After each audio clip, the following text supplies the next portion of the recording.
symbol of death and destruction for so many decades. We tampered with our relations with Israel. They said to prevent Israeli annexation in the West Bank.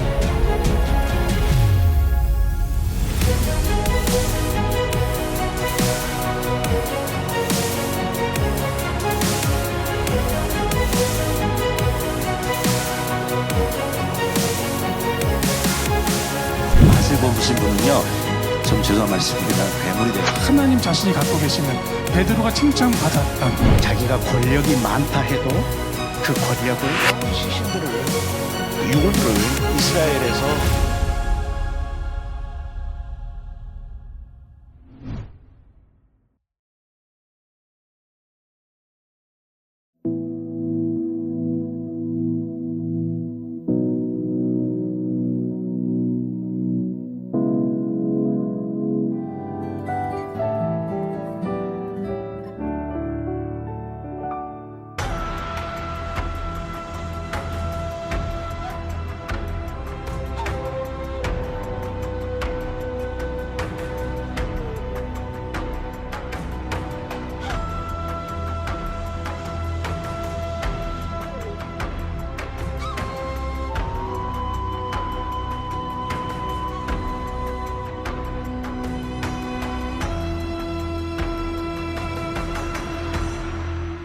Hi, I'm Ron Canner. I'm standing right near the southern steps of the ancient temple, and behind me is what is called the pinnacle of the temple. And I want to tell you the story of James, the brother of Jesus. Now, the first thing I have to tell you is that there was nobody in the first century in this area called James. James is not a Jewish name, but if you are a Jew living in the first century in Judea, there are no James. However, his name was Jacob or Yaakov. So Jacob, the brother of Yeshua, Jesus, during the time of Jesus, did not believe in him. We believe he came to faith shortly after the resurrection, and he eventually became the leader, the apostolic leader of the first believers here in Jerusalem.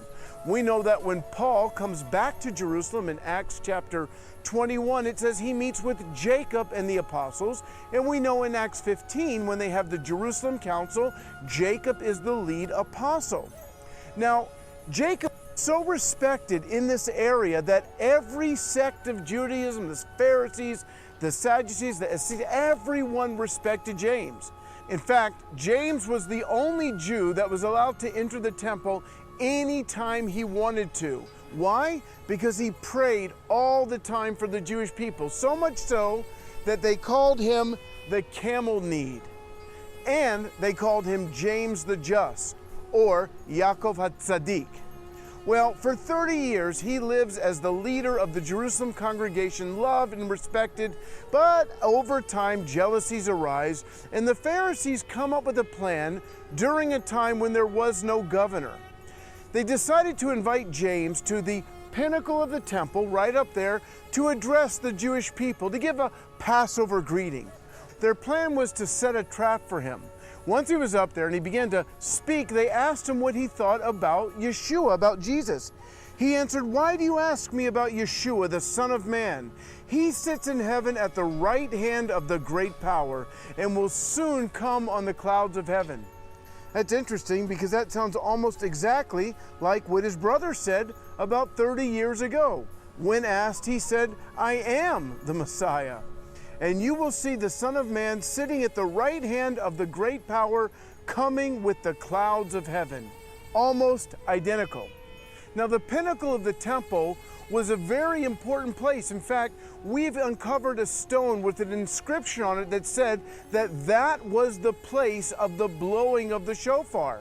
So this is where Yeshua is being quoted by his brother Yaakov on the pinnacle, the place where the shofar is blown, and we know that a shofar will be blown just before Yeshua returns.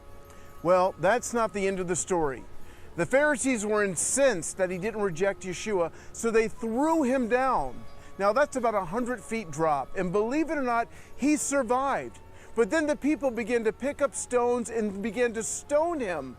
And just like his brother Yeshua, he said, "Father, forgive them. They know not what they do." Somebody came over and tried to stop the people, but sadly, a man took a large stick and hit him hard in the head, instantly killing him. And friends, that is the story of the life and death of the brother of Yeshua, not James, but Jacob, the Jewish disciple of the Messiah. Shalom from the southern steps of the Old City.